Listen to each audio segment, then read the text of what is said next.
Hello, my dear students. Welcome back and wish you happy Makar Sankranti. और अब हम लोग चलते हैं, मकर संक्रांति भी समाप्त हो गई और क्लास स्टार्ट हो चुका है आप लोगों का। और स्टार्टिंग देखिए, आपने देखा कि जो सबसे महत्वपूर्ण आपका स्थान लेता है इंग्लिश में, वो ग्लोसरी ऑफ लिटरेरी टर्म्स। आपने देखा होगा कि बहुत ज़्यादा पूछा गया था, घुमा फिरा के टीजीटी में भी आपने देखा होगा कि कितना पूछा गया था कि वही ऑटोबायोग्राफी, ग्राफी, तो इस तरह की सारी चीज़ें आपके जो ग्लोसरी ऑफ लिटरेरी टर्म्स है, क्या क्या लिटरेरी टर्म्स आपके most important will be asked in your examination, आज हम आप लोगों को बताएंगे। और ये कई दिन आपके कई पार्ट में क्लास चलेंगे। और पहले इसके पहले हम लोग ये देख लें, चाहे एलटी हो, टीजीटी हो, पीजीटी हो या जेएसई का कुछ भी है। और ये भी जान लीजिए वैकेंसी आने वाली है। वैकेंसी का ये इंतज़ार मत करिए कि वैकेंसी आ जाएगी तब, एकदम आप लोग रेडी हो जाइए क्योंकि वैकेंसी श्योर आएगी, इसमें कहने वाली बात नहीं है। अब ये आपने देखा जो हम लोगों का चैप्टर है ग्लोसरी ऑफ लिटरेरी टर्म्स, ये एम.एच. अब्राहम का निचोड़ है। आप पूरा एम.एच. अब्राहम जब पढ़ेंगे तब इसको जान पाएंगे। और इसका मैं आप लोगों को पीडीएफ भी दूंगा, पढ़ा रहा हूँ समझाते हुए इन हिंदी, इंग्लिश में लिखा रहेगा, हिंदी में आपको बताऊंगा। और टोटल जो ग्लोसरी है आपका एम.एच. अब्राहम, आप देखिएगा टोटल जितना भी एम.एच. अब्राहम जो पढ़ लिया उसके लिए रामबाण हुआ है। आपका सबसे मोस्ट इंपॉर्टेंट बुक आपका एम.एच. अब्राहम का ही है, तो उसको मैं आप लोगों को एकदम टोटल A to Z पढ़ाऊँगा, उसमें दिक्कत नहीं है। बस आप लोग तैयार हो जाइए। और फिर इसके पहले देखिए, आप इसमें जो आप लोगों को दिया गया है टीजीटी, पीजीटी, यूजीसी या एलटी ग्रेड, इसको आप लोग देख लीजिए कि जो फी स्ट्रक्चर हम लोगों का है, तो फी स्ट्रक्चर देखिए टीजीटी का आप देख रहे होंगे कि 3999 है, तो इसमें आपको 50% छूट दिया जा रहा है। और 50% छूट के बाद आपका इतना ही बच रहा है कि 2000, ओनली 1999 बच रहा है। अब इतना भी आप इतने कम में भी एडमिशन नहीं लेंगे तो अब आपकी मर्जी जाने। और आपका क्लास बहुत ही अच्छा चलने जा रहा है, इसमें आपको पूर्ण रूप से समझाया जाएगा, इसमें कोई दिक्कत नहीं होगी। और पहले जान लीजिए फीस स्ट्रक्चर, क्योंकि आप लोगों के लिए फीस स्ट्रक्चर माने रखता है कि फ़ीस कितनी है, तो फीस की बात मत करिए, फीस में बहुत ही छूट दे दिया गया है। और पीजीटी का आप देख रहे हैं, पीजीटी में आपका ये है 4999, लेकिन 50% छूट होने के बाद 2499 है, 2499 रुपये है। इतना छूट है, 50% सब में छूट आप पा रहे हैं, इसमें भी आप छूट पा रहे हैं।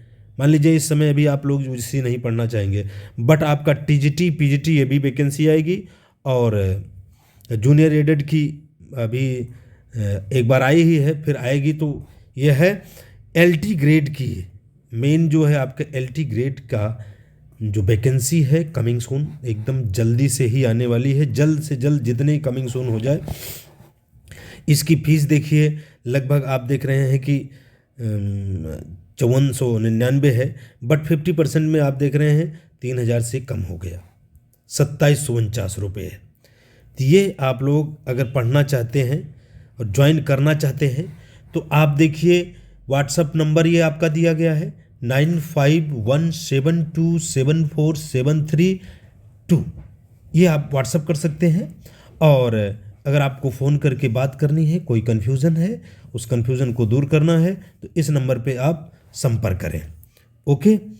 और गूगल पे पैसा भी जमा इसी पर होगा, गूगल पे या फ़ोन पे जो भी आपके पास हो, तो गूगल पे या फ़ोन पे इस पर आप जमा करके ज्वाइन कर सकते हैं। और डियर, मैं ही कहना चाहूँगा जल्दी से जल्दी आप लोग ज्वाइन कर लीजिए, क्योंकि क्लास बहुत ही बेहतरीन चलने वाली है, बहुत स्टैंडर्ड लेवल की चलने वाली है, जो कि आपके एग्ज़ाम में पूछा जाता है। और बहुत सारे ऐसे एलटी में सेलेक्ट हुए हैं, उनसे मैं आप लोगों को रूबरू कराऊंगा। बट पहले आप लोग विश्वास तो करिए, where there is believe there is God there is success कहा गया है, पहले तो आप विश्वास तो करिए। तो आप लोग पहले इसे देखिए, फीस स्ट्रक्चर, फीस की कोई माने नहीं है, एकदम फीस कम कर दी गई है, मात्र आप लोगों के कारण, क्योंकि कोरोना भी आने वाला है, कोरोना चल ही रहा है, तो बड़ी सारी समस्याएं हैं, इसके लिए हम लोगों ने इसको छूट में दिया है। और जल्दी से जल्दी आप लोग जितनी जल्दी 5 to 10 डेज़ में आप लोग ज्वाइन कर लीजिए डियर। और छूट पूरी तरह से आप ले लीजिए, अदरवाइज वही चीज़ आपको फिर उतने रुपए में मिलेगी। ये चीज़ें हो गई आपके जानने की कि आप गूगल पे ऐसे करेंगे, इस पर आप व्हाट्सअप कर सकते हैं, इसको आप कॉल करके आपको जो कन्फ्यूज़न हो क्लास कैसे चलेगी कैसे नहीं चलेगी उसको देख लीजिए। और फिर जो आप मैंने बताया जो लिटरेरी टर्म्स है, ये एम.एच. अब्राहम का निचोड़ मैं आप लोगों को नोट्स बना करके दे रहा हूँ, और पढ़िएगा, और पढ़ने के बाद आप कहिएगा हाँ निचोड़ है कि नहीं है, देन आप बिलीव करिएगा। चलते हैं हम लोग टॉपिक पर। चलिए, तो ग्लोसरी ऑफ लिटरेरी टर्म्स जो आपका है, आप देखिए पहले ये आप फ़ोन नंबर है आपका, ये व्हाट्सअप इस पर करें, इस पर फ़ोन करें, गूगल पे करें, सारी चीज़ें। ये भी नीचे वाला जो गूगल पे है, फ़ोन पे है, जैसा आपका होगा आप कर सकते हैं। अब हम लोग जो पहला टर्म है, जो ग्लोसरी है लिटरेचर का, जो पहला टर्म है, टर्म मतलब क्या होता है, शब्द है, जो पहला टर्म है वो हम लोगों का स्टार्टिंग में अब्सर्ड लिटरेचर की बात करता है। जो अब्सर्ड लिटरेचर है, अब्सर्ड कहते किसे हैं, जिसे न समझा जा सके उसी को हम अब्सर्ड कहते नहीं कि ये तो बहुत अब्सर्ड है, उलझा हुआ है, वी कांट अंडरस्टैंड। तो अब जैसे आपने देखा अब्सर्ड की बात, तो अब्सर्ड लिटरेचर की बात है। अब्सर्ड जो आप देख रहे हैं, आप अब्सर्ड का मतलब है आप नहीं समझेंगे, जो न समझ सके वही अब्सर्ड होता है। लिटरेचर मतलब आप शायद जान ही रहे हैं। तो अब्सर्ड जो साहित्य में ऐसे शब्द जो है यूज हुए हैं, आपके यूज हुए हैं, जो कि आपके शब्द कैसे यूज हुए हैं, जो लोगों ने यूज किया है, उस चीज़ को हम लोग पढ़ेंगे। तो अब्सर्ड, व्हाट इज अब्सर्ड, क्या अब्सर्ड लिटरेचर है। तो अब्सर्ड लिटरेचर इट मीन्स जो मॉडर्न मैन है लिविंग मीनिंगलेस, एक पहला शब्द ये आपका एकदम सेम टू सेम आपके ऑप्शन में ये वर्ड पूछा जाएगा, और कई बार पूछा गया है, आप लोग देख लीजिएगा। मीनिंगलेस है, एमलेस है, इसमें देखिए मिस स्पेलिंग हो गई है, एमलेस है, ओके, एमलेस है। लाइफ हैविंग नो डायरेक्शन, जिसमें जिंदगी का कोई डायरेक्शन ना हो, दिशाहीन हो आदमी, या एमलेस हो या मीनिंगलेस हो, उसका उस शब्द का उस काम का कुछ पता ही नहीं चले कि क्यों किया जा रहा है। ये मॉडर्न में ऐसा गोइंग ऑन एट प्रेजेंट। वो यही बताना चाह रहे हैं कि इस प्रेजेंट में जो इस समाज में, हमारी सोसाइटी में चल रहा है, उसी को हम अब्सर्ड की बात कर रहे हैं कि कोई किसी को समझ नहीं पा रहा है किसका क्या उद्देश्य है। जैसे आपका कोई उद्देश्य नहीं हो और आप क्यों पढ़ रहे हैं literary terms, that is aimless, meaningless, और आप क्यों पढ़ रहे हैं, यू डोंट नो क्यों पढ़ रहे हैं, तो आपको जब तक नहीं मालूम। Life without having no direction, without direction है, कोई डायरेक्शन आपका नहीं है, कोई दिशा नहीं है, उसको हम कहते हैं absurd literature, absurd theatre. For example, जैसे आप जाते हैं कोई फिल्म देखने, और उस फिल्म को जैसे इंट्रोडक्शन शुरू होता है और उसके बाद अंत तक आप पहुंचते हैं और कहते हैं कि समझ में नहीं आया कहाँ से स्टार्ट हुआ और कहाँ समाप्त हुआ, दैट इज कॉल्ड अब्सर्ड, जिसको बहुत कम लोग पसंद करते हैं और कहते हैं कि नहीं ये तो फेल हो गई फिल्म। तो यही कारण है, क्योंकि हम उस चीज़ को समझ नहीं पाते हैं, और जब समझ नहीं पाते हैं तो वो अब्सर्ड हो जाता है। तो जो चीज़ ना समझने योग्य हो, एमलेस की बात कर रहा हो, जिंदगी का कोई डायरेक्शन नहीं है, उसे हम क्या कहते हैं, absurd literature, absurd theatre. Okay, अब देखिए कुछ ऐसे एग्जाम्पल आपके अंग्रेजी में हैं, इंग्लिश में, जो वेटिंग फॉर गोडोट है। ऐसे पर्सन तो पर्सन है जो कि कह रहे हैं कि गॉड, गोडोट मतलब गॉड, भगवान का इंतजार कर रहे हैं, जबकि भगवान कभी आएगा ही नहीं। पूछने पे ही कहते हैं कि we are waiting for Godot, हम भगवान का इंतजार कर रहे हैं, बट भगवान कभी आएगा ही नहीं। तो क्या है ये, विदाउट डायरेक्शन है, मीनिंगलेस है, एमलेस है, भगवान आएगा नहीं, एकदम मीनिंगलेस वहाँ बैठे, वर्थलेस है, उसी को हम तो वेटिंग फॉर गोडोट कर रहे हैं। और ये वेटिंग फॉर गोडोट 1954 में लिखी गई है, जिसको जो है सैमुअल बेकेट ने लिखा है। सैमुअल बेकेट ने, ये फेमस है कि आपके एग्जाम्पल में जरूर पूछा जाएगा, अगर पूछा गया तो अब्सर्ड लिटरेचर कौन है। Absurd you can say problem play, तो ये प्रॉब्लम प्ले भी आप कह सकते हो कि जिसमें प्रॉब्लम ही प्रॉब्लम हो, सॉल्विंग कोई ना हो, उसे कहते हैं हम अब्सर्ड। तो वेटिंग फॉर गोडोट आपका 1954 में जो सैमुअल बेकेट ने किया है, और एंड गेम भी है, एंड गेम को भी 1958 में किया गया है। और फिर बर्थडे पार्टी आपने देखा, बर्थडे पार्टी 1957 में, जो कि हेराल्ड पिंटर ने आपको बताया है। बहुत ही अच्छी है। बर्थडे पार्टी कहते हैं कि we are celebrating the birthday party but you don't know what is why we are celebrating birthday party. हम लोग बर्थडे पार्टी क्यों मना रहे हैं, we don't know what birthday party है क्या। बर्थडे हम मनाते हैं, क्यों मनाते हैं, ये क्या है, ये प्रॉब्लम है। हम मनाते क्यों हैं मुझे मालूम ही नहीं है, लेकिन we are celebrating because they are celebrating who they are rich person, high society के मनाते हैं, so we are celebrating the birthday party. तो हेराल्ड पिंटर ने इसको बहुत ही बखूबी तरीके से बताया है कि बर्थडे पार्टी है क्या। बर्थडे पार्टी ये मनाया जा रहा है, और क्यों मनाया जा रहा है, ये मॉडर्न जो इसे हम प्रॉब्लम प्ले भी कहते हैं मॉडर्न प्ले में। तो मॉडर्न का ये जो प्ले है, ये चाहे वेडिंग फॉर गोडोट हो, चाहे बर्थडे पार्टी हो, चाहे एंड गेम हो, ये सब आपके हेराल्ड पिंटर ने लिखा है। बर्थडे पार्टी ये आप लोग पढ़ भी लीजिएगा, बहुत ही अच्छी है, ज़्यादा है भी नहीं, और जब आप पढ़ेंगे तो समझ में आएगा कि बर्थडे पार्टी है क्या। ओके, ये चीज़ें हो गई। और ये दोनों आपने देखा, वेटिंग फॉर गोडोट या एंड गेम, ये इन्होंने सैमुअल बेकेट ने ही लिखा है, इसमें कोई दिक्कत नहीं है, इसके सामने नहीं लिखा जा चुका है, कोई बात नहीं है। तो सैमुअल बेकेट ने ही एंड गेम भी लिखा है और वेटिंग फॉर गोडोट भी लिखा। Okay, are you getting what is absurd. Absurd का मतलब है सीधा, यही याद करिए, meaningless, aimless, having life, having no direction, जिसके पास कोई डायरेक्शन नहीं है, that is called absurd literature. Okay, और इस लिटरेचर को, अब्सर्ड लिटरेचर को हम such kind of play are also called black comedy और ब्लैक ह्यूमर भी कहा जाता है। इसे हम ब्लैक कॉमेडी के भी रूप में कह सकते हैं और ब्लैक ह्यूमर के रूप में भी कह सकते हैं। ओके, तो हाँ, ये हुआ आपका। तो अब्सर्ड लिटरेचर आप लोगों को समझ में आ गया होगा। लेट अस गो अहेड, आगे चलते हैं। अब्सर्ड लिटरेचर के बाद जब कोई चीज़ भाई शुरू होगी, स्टार्टिंग होगी, तो अब जैसे अब्सर्ड लिटरेचर आपने पढ़ा, अब्सर्ड लिटरेचर के बाद जब लिटरेचर शुरू हुआ, तो अब क्या करेंगे, उसमें एक्ट और सीन भी बनाई जाएगी। एक्ट क्या है, सीन क्या है, ये हमें देखना होगा। तो वही चीज़ हम लोगों को पूछा गया है, कई बार पूछा जा चुका है कि what is act, what is seen. तो एक्ट क्या होता है, ये एक्ट जो प्ले आपका है, जो आप प्ले करते हैं, जो प्ले देखते हैं, इस प्ले का डिवाइड है। ओके, इस प्ले को जब आप डिवाइड करते हैं तो एक्ट कहलाता है। लेकिन जब आपने प्ले को डिवाइड किया तो एक्ट कहलाया। ओके, अब उस एक्ट को जब हम डिवाइड करते हैं, जब हम एक्ट को हम पहले तो प्ले को डिवाइड किया गया, और जब हम एक्ट को डिवाइड करते हैं तो वो क्या कहलाएगा, सीन कहलाता है।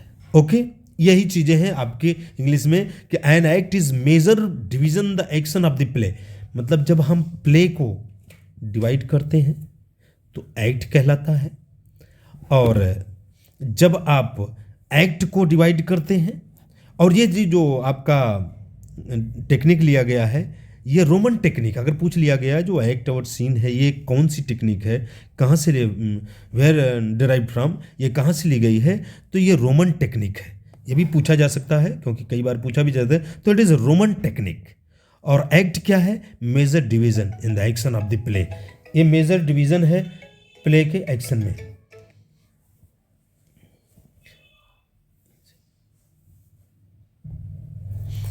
Okay, are you getting. तो रोमन टेक्निक है, एक चीज ये समझ लीजिए कि एक तो आपका रोमन टेक्निक है, कौन, एक्ट एंड सीन जो लिया गया है, और एक्ट क्या है, ये आपका पार्ट है। किसका पार्ट है, प्ले का। प्ले का जब पार्ट हम करते हैं तो उसे एक्ट कहते हैं, और जब हम एक्ट का सब डिवाइड करते हैं तो उसे हम सीन कहते हैं, मतलब सब डिवीजन होता है। तो it is produce in Elizabethan dramatic, और ये एलिजाबेथन ड्रामेटिक में प्रोड्यूस किया गया है। ओके, एक्ट एंड सीन आपने देखा होगा कि जो शेक्सपियर के हैं, एक्ट सीन सब दिखाया गया है। तो एक्ट में कितने सीन हैं, जैसे नहीं एक्ट होता है, एक्ट लिख लिया जाएगा, और एक्ट 1 में फिर सीन को दे दिया जाएगा, तो सीन 1, सीन 2, सीन 3, इस तरह से आपको दिया जाता है। ओके, और रोमन अंकों में लिखा जाता है, ये भी ध्यान रखना, रोमन अंकों में लिखा जाता है। ओके, तो ये आपका हो गया एक्ट एंड सीन, मतलब रोमन टेक्निक है।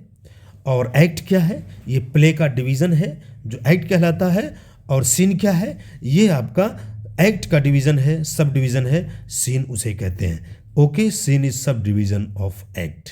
And play is division, major division of the play. Okay, are you getting? Let us go ahead, आगे बढ़ते हैं। समझ में आ गया हो? नहीं आएगा फिर से मैं समझाऊंगा। ओके, फिर चलते हैं हम लोग अफेक्टिव फैलेसी। क्या है अफेक्टिव फैलेसी?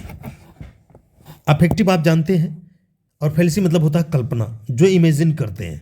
ओके, जो आप इमेजिन करते हैं वो आपका कल्पना हो गया। और अफेक्टिव मतलब जो असर करे।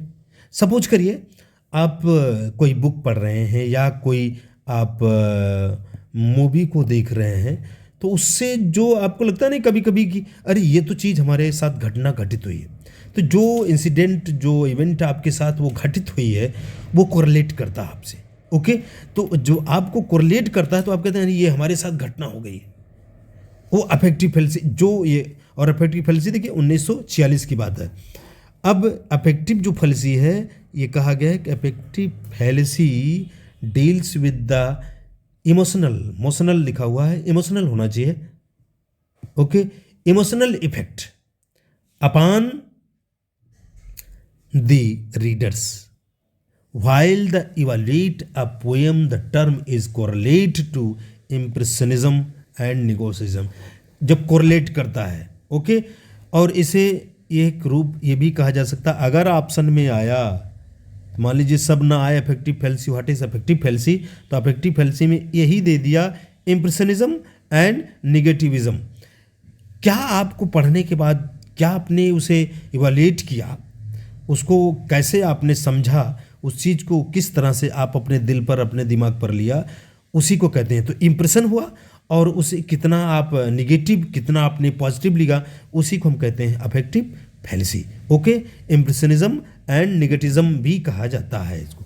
तो ये आपका ऑप्शन में आपके आ सकता है कि इम्प्रेशनिज्म एंड निगेटिविज्म। तो अफेक्टिव फैलेसी क्या हुई? जब आप पढ़ते हैं, going to read or going to see any movie, what affect at your head, what you think about that affection, that is called affective fallacy। उस इमेजिनेशन, उस imagine पर जो इमोशनल इफेक्ट पड़ा है, आपकी भावनाओं पर जो प्रभाव पड़ा है, उसको आप कैसे डील करते हैं, तो वो उसे कहते हैं हम affective fallacy. Okay, are you getting? इतनी बात आप लोगों को समझ में आ गई कि अफेक्टिव फैलेसी क्या है। ओके, अगर अफेक्टिव फैलेसी आपके समझ में आ गई हो तो आगे बढ़ा जाए। तो अफेक्टिव फैलेसी यही है आपका, readers evaluate poem correlate to, और कोरिलेट जो किससे करता है? Impressionism and निगेटिविज्म। निगेटिविज्म ये आप जरूर ध्यान रखिए कि कोरिलेट की, अगर वो पूछ ले कि ये अफेक्टिव फैलेसी कोरिलेटेड टू, तो किससे कोरिलेट करता है ये टर्म, तो आप इम्प्रेशनिज्म एंड निगेटिविज्म से आप ये बताएंगे कि कोरिलेट करता है impressionism and correlatism. Okay, impressionism and negativism. तो निगेटिविज्म और इम्प्रेशनिज्म आप समझ में आ गए कि क्या आपके प्रभाव है, क्या निगेटिविटी है, उस चीज़ को हम अफेक्टिव फैलेसी कहते हैं। Are you getting? इसमें देखिए इन्होंने लिखा है, जो आई रिचर्ड्स बहुत ही क्रिटिक्स हैं, बहुत बड़े क्रिटिक्स हैं, और उन्होंने अपने क्रिटिक में लिखा हुआ है कि प्रिंसिपल्स ऑफ लिटरेरी क्रिटिसिज्म 1923 में इन्होंने लिखा है, और इसमें उन्होंने बताया है कि अफेक्टिव फैलेसी के बारे में कि क्या है अफेक्टिव फैलेसी। तो इसे भी जान लेना कि किसने लिखा है इसको, इस क्रिटिसिज्म को किसने लिखा है, तो ध्यान रखना आई रिचर्ड्स ने लिखा है, principle of literary criticism. Okay, इतनी बात समझ में आ गई कि प्रिंसिपल ऑफ लिटरेरी क्रिटिसिज्म किसने लिखा है 1923 में, तो आई रिचर्ड्स ने। जो कि अफेक्टिव फैलेसी आप देख रहे हैं, एक मुद्दा ये बन गया, और एक ऑप्शन ये इशू आपका बन गया कि इम्प्रेशनिज्म एंड निगेटिविज्म, ये जो कोरिलेट करता है एक दूसरे को। ओके, लेट अस गो। अब नेक्स्ट टॉपिक पर चलते हैं हम लोग, आप लोगों को समझ में आ रहा होगा, आई होप। तो अब ये एलेगरी की बात करते हैं। एलेगरी क्या है? एलेगरी का मतलब होता है कि एक ही बात से, एक बात कहो और दो पर प्रहार चला जाए। जैसे कहते नहीं, एक साथ दो बातों पर प्रहार कर देना। एक साथ जब हम दो बातों पर प्रहार करते हैं, एक साथ दो बातों पर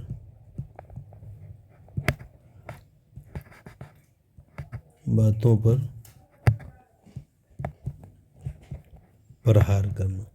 अब इससे खुद आप समझ गए होंगे कि एलेगरी क्या हो गई। एक साथ दो बातों पर जब आप प्रहार कर रहे हैं, मतलब कभी कभी आपने खुद कहा होगा कि एक तीर से दो निशाना हमने किया, मतलब एक ही बात कहेंगे और वो जो है दो चीज़ों पर असर करेगी। ओके, उसे कहते हैं एलेगरी। तो एलेगरी आपका हो गया कि एक साथ दो बातों पर प्रहार करने वाला। अब चाहे जैसा ऑप्शन आएगा आप समझ जाएंगे कि एलेगरी इज अ नरेटिव। पहली बात, एलेगरी क्या है? Narrative. Prose or poetry, or verse भी कह सकते हो पोएट्री को, ऐसा नहीं कि पोएट्री। तो नरेटिव, प्रोज आर पोएट्री में हु हैज़ टू सिग्निफिकेंट। ज़्यादा नहीं पूछेगा, ये समझ लेना, बस इतने पूछेगा कि एलेगरी क्या है। तो एलेगरी में an allegory is a narrative in prose or poetry. चाहे प्रोज होगा चाहे पोएट्री होगा, ये दोनों में जाएगा। प्रोज पोएट्री स्टाइल, दोनों स्टाइल में कहा जा सकता है। हु हैज़ टू सिग्निफिकेंट, जो उसके दो पहचान है। क्या सिग्निफिकेंट है? एक तो प्राइमरी है और सेकंड जो है correlate in order to signification होता है। तो अब देखिए, आप देखेंगे कि जो प्राइमरी है और सेकंड उससे कोरिलेट होता है, इतने हमें ध्यान देना है ना। तो अब जैसे कोरिलेट हुआ और कोरिलेट होकर के जो है जो प्राइमरी, आप ये ध्यान रखना है कि ये इसका सिग्निफिकेंट क्या होता है? प्राइमरी होता है। जो इसका असर होता है, इम्प्रेस होता है, वो प्राइमरी पर होता है। और सेकेंडरी जो कोरिलेट करते हैं इन ऑर्डर टू सिग्निफिकेशन, उसकी सिग्निफिकेशन क्या है, उसकी महत्ता क्या है, उस बारे में बताना। पहली बात तो ये महत्वपूर्ण है, और जब हम उसके महत्वपूर्ण, उसकी महत्ता में क्या है, तो उसे हम कहते हैं जो ऑर्डर ऑफ सिग्निफिकेशन। तो सिग्निफिकेंट एंड सिग्निफिकेशन दो चीज़ें इसकी होती हैं। आपने देखिए एग्जाम्पल देखा जाए तो एग्जाम्पल में एक तो अब्सालम एंड अकीटोफेल आप लोगों ने पढ़ा भी होगा, जो 1681 में लिखी गई है। अब्सालम एंड अकीटोफेल जॉन ड्राइडन की है, मोस्ट इम्पॉर्टेंट है अब्सालम एंड अकीटोफेल। और आप लोगों का आई थिंक लिटरेरी जो आपका एलटी में ये आने वाला भी है कि अब्सालम एंड अकीटोफेल को पढ़ना भी होगा। ओके, जॉन ड्राइडन का। अब ये चीज़ें हो गई, और इसमें जो आपने देखा कि जो प्रोज है मोरल एंड रिलीजियस एलेगरी की बात करते हैं।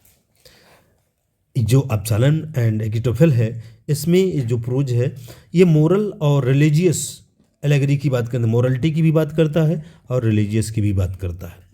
धार्मिकता की बात होती है और हमारा नैतिक कर्तव्य क्या है, मोरल ड्यूटी क्या है, उसके बारे में भी बताता है अब्सालम एंड अकीटोफेल। और फिर एक एग्जांपल और देखिए, the pilgrims progress. Pilgrims progress बहुत ही फेमस आपने देखा होगा, और ये 1678 में है, जो कि जॉन बनियान ने लिखा। बहुत ऐसे ही पूछ लिया जाता है कि किसकी रचना है द पिलग्रिम्स प्रोग्रेस। तो पिलग्रिम्स प्रोग्रेस जो है जॉन बनियान की है। ओके, और उसके बाद देखा जाए अर्ली 16 सेंचुरी में, तो 16 सेंचुरी में आप देखेंगे एवरी मैन एक है। एवरी मैन ये है अनोनिमस है, इसमें कोई नाम नहीं है। ये every man in his humour मत समझिएगा।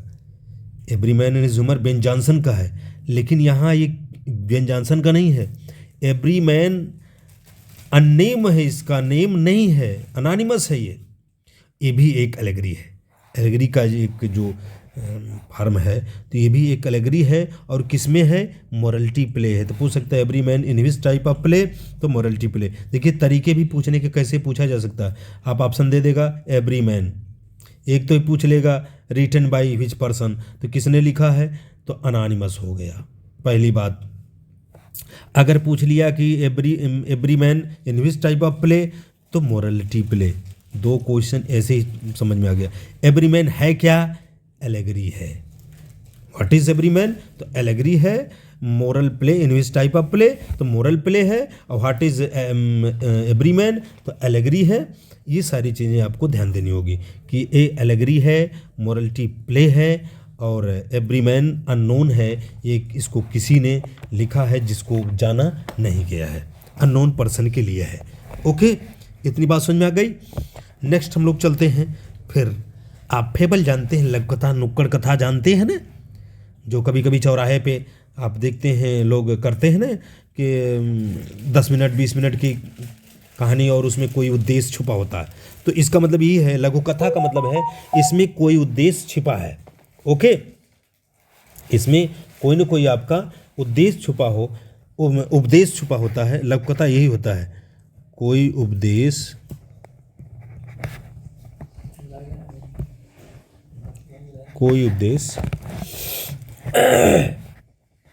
होता है।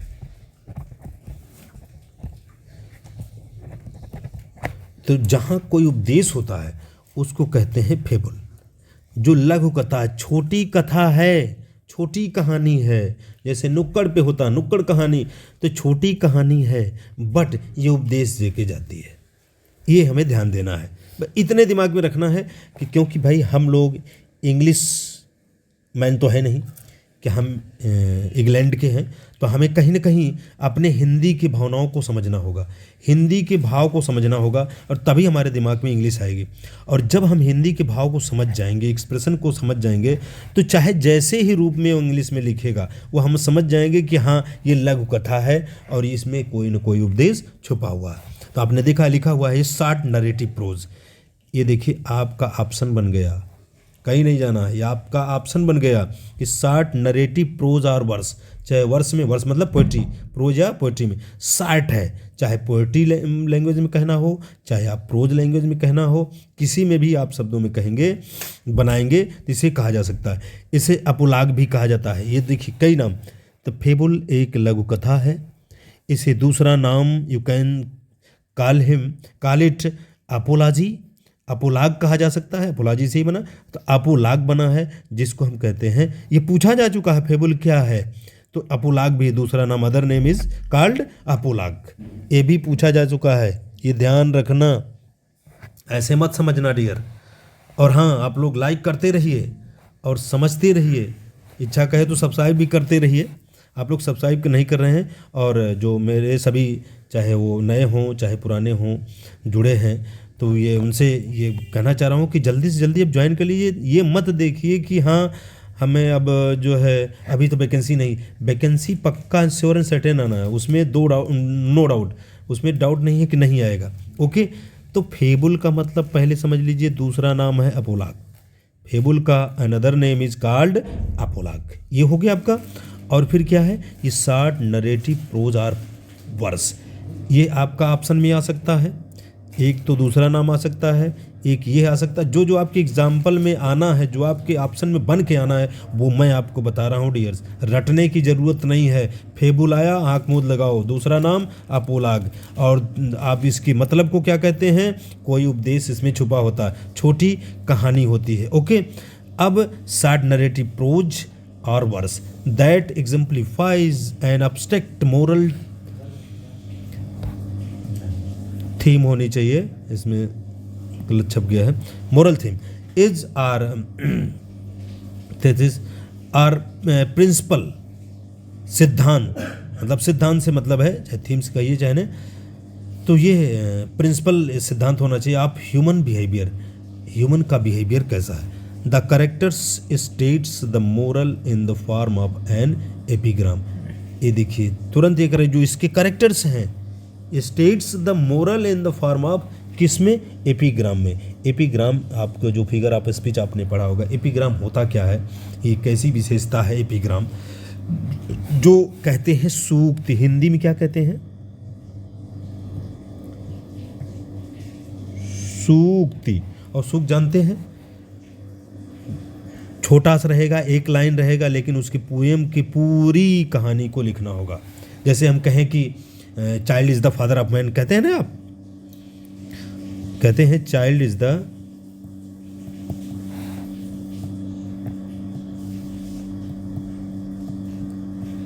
Father of man. ओके, तो child is the father of man, अभी क्या कहेंगे, इसका मतलब ये है, अब इसमें कई चीज़ें छुपी हुई हैं। यह नहीं कि बच्चा, अगर सीधे कहा गया तो बच्चा है पिता किसका, आदमी का, आदमी का बच्चा पिता होता है। इसका मतलब है कि जैसे कहते नहीं कि जैसा जैसा बाप होता है वैसा बेटा होता है, तो उसी को अभी क्या है, एपिग्राम हो गया, इसे एपिग्राम के रूप में भी हम कहते हैं। ओके, और एक अलंकार और होता है, वो आप लोग कमेंट करके बताएंगे, देन हम आप लोगों को बताएंगे। और सब आगे बढ़ते हैं। असोनेंस, असोनेंस और कॉन्सोनेंस दो चीज़ें होती हैं। ओके, असोनेंस और कॉन्सोनेंस दो चीज़ें होती हैं। असोनेंस मतलब रिपीटेशन ऑफ वॉवल्स, और कॉन्सोनेंट मतलब होता है रिपीटेशन ऑफ कॉन्सोनेंट। सीधी सी बात, ये कई बार आपके एग्जाम में आ चुका है, असोनेंस भी आया है और कॉन्सोनेंस भी आया है। तो आप जान लीजिए कि असोनेंस जैसे आया तो रिपीटेशन ऑफ वॉबल्स, मतलब सिमिलर वॉबल्स लिखा है ना, वॉबल्स, और कॉन्सोनेंस आया। कॉन्सोनेंस हम बाद में आप लोगों को पढ़ाएंगे, असोनेंस आज पढ़ लीजिए। तो असोनेंस का मतलब होता है, सीधी सी बात, रिपीटेशन ऑफ वॉबल्स। वॉबल्स का जो रिपीटेशन होता है उसे हम असोनेंस कहते हैं, और इसे स्पेशली कहा जाए तो स्ट्रेस्ड सिलेबल्स, यह जो है स्ट्रेस्ड सिलेबल में होता है। ओके, तो इतनी बात आई थिंक आप लोग समझ गए होंगे। ये लिटरेरी टर्म्स है और एम.एच. अब्राहम का पूरा निचोड़ है डियर्स, इसे पढ़ लेंगे, कोई भी ऑप्शन आपसे छूटेगा नहीं। और इसमें हम आपको जो है हिस्ट्री लेवल की भी बात बताएंगे, क्योंकि जो भी हम आपको बता रहे हैं सिर्फ लिटरेरी टर्म्स नहीं बता रहे हैं, लिटरेरी टर्म्स के साथ हम आपको देखिए जो पिलग्रिम्स प्रोग्रेस है या एवरीमैन है, ये सब क्या है, तो आपको हिस्ट्री पोर्शन भी मैं इसमें आप लोगों को बना दिया हूँ। ओके, तो आप लोग समझिए और इसको पढ़िए और कमेंट करिए जहाँ आपको कन्फ्यूज़न हो, मैं फिर से आप लोगों को रिपीट कर दूंगा। Okay, thanks, best of luck my dears.